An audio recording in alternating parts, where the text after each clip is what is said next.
መኖሪያ ቤታችሁን በዚህ መልኩ እምር ስምርምር አድርጋችሁ ከጨረሳችሁ በኋላ ምን ያስፈልጋችኋል መሰላችሁ?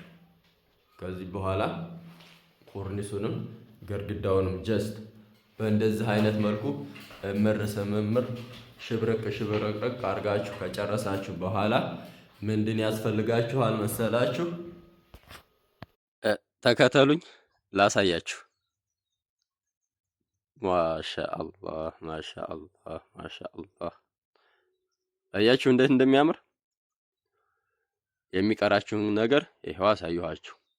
ማሻአላህ አሁን እንደነገርኳችሁ ቤታችሁን ዘመናዊ የጂፕሰም ወይም የፕላስቲክ ኮርኒስ አሰርታችሁ ግድግዳውን ጂፕሰም ዋል ፕላስተር ከሞደርን ኤሌክትሪክ ላይት ኢንስታሌሽን ጋራ አሰርታችሁ ከጨረሳችሁ በኋላ ቤት የሚያደርገው ተጨማሪ ነገር ይሄን መሬት ላይ የሚደረገው መቀመጫ ነው ማለት ነው።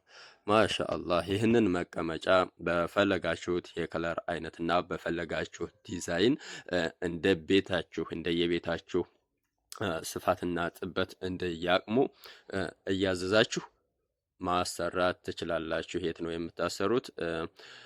እህት ሰዓዳ አድራሻዋ ጊራና ነው። ስልኳን ኮሜንት ላይ አስቀምጥላችኋለሁ። ስልኳን ከዛ እያነሳችሁ ከለር የምትፈልጉትን አይነት ከለር እያስመረጠች እሷ በየሀገራችሁ በየቤታችሁ ታደርስላችኋለች ማለት ነው። ማሻአላህ አያችሁት። አሁን ያሳየኋችሁ በሶፋ መልክ ነበረ። ይሄ ደግሞ አሁን የማሳያችሁ ከዛኛው ለየት ያለ ነው ማለት ነው። እዚሁ አንድ ቤት ውስጥ ነው። ያን ሳሎን ላይ ነበረ። ይሄ ደግሞ ልጆች መኝታ ክፍል ነው የተደረገው ማለት ነው። ማሻአላህ ይሄው እንደምታዩት መሬት ላይ ተቀመጠን ግድፍ ግድፍ የምንላቸው የወለል ውበት አይነት ነው ማለት ነው። ይታያችኋል። ማሻአላህ እንደምትፈልጉትና እንደየአቅማችሁ ማዘዝ ትችላላችሁ። የተለያየ አይነት ዲዛይን እና የተለያየ አይነት ከለር አላት ማለት ነው። ማሻአላህ ከዛ በመቀጠል ደግሞ ይሄንን መኝታ ቤት ነው። መኝታ ቤታችን ደግሞ ቤት የሚያስመስልንና ቤት የሚያደርግልን ከዛም አልፎ ተርፎ ለቤታችን ውበት ከመሆኑ ባሻገር ብዙ እቃዎችን ሰትሮ የሚይዝልን እንደ ቁም ሳጥን፣ ዱላብ፣ ኮሜዲኖ ከዛ ደግሞ ድሬሲንግ መዋቢያ ከዛ አልፎም ተርፎ አልጋ እሱን ላሳያችሁ ማለት ነው። ማሻአላህ ይሄን መኝታ ቤት ነው። እዚህ መኝታ ቤት ውስጥ ያሉ እቃዎች እንደምታዩቸው አልጋ አለ። የአልጋ አጫዋቾች ኮሜዲኖዎች አሉ። ፕለስ ደግሞ ይሄን ፊት ለፊት መስተዋት ተደርጎበት የሚታዩት ድሬሲንግ መዋቢያ ድሬሲንግ ነው ማለት ነው። ማሻአላህ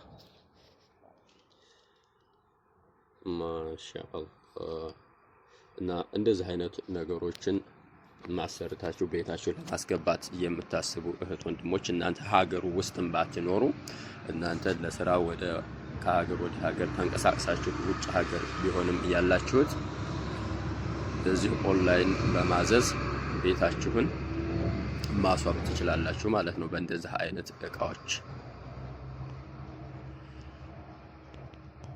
ማሻአላህ ይሄን ደግሞ እቃ ቤት ጋር የሚገኝ ኪችን ካቢኔት የሚባል እቃ ነው ማለት ነው። ታውቁት ይሆናል ብዙዎቻችሁ። ማሻአላህ ይሄን የሚሰራው ያው እንደነገርኳችሁ ክፍሎቻችሁ ተለክተው ነው ማለት ነው። ማሻአላህ ይሄንንም በፈለጋችሁት ዲዛይን እና በፈለጋችሁት ከለር አዛችሁ ማሰራት የምትችሉ መሆኑን ከወዲሁ ማሻአላህ ማሻአላህ ይሄው በጣም ነው የሚያምረው። እናማ የዚህን አይነት ያማረ የተዋበ የመጅሊስ ስራ ማሰራት ካሰባችሁ 0992 10 0700 እየደወላችሁ አገልግሎቱን ማግኘት ትችላላችሁ። አድራሻዋ ጊራና ነው። የትም ሆታ እየወሰደች ታደርስላችኋለች።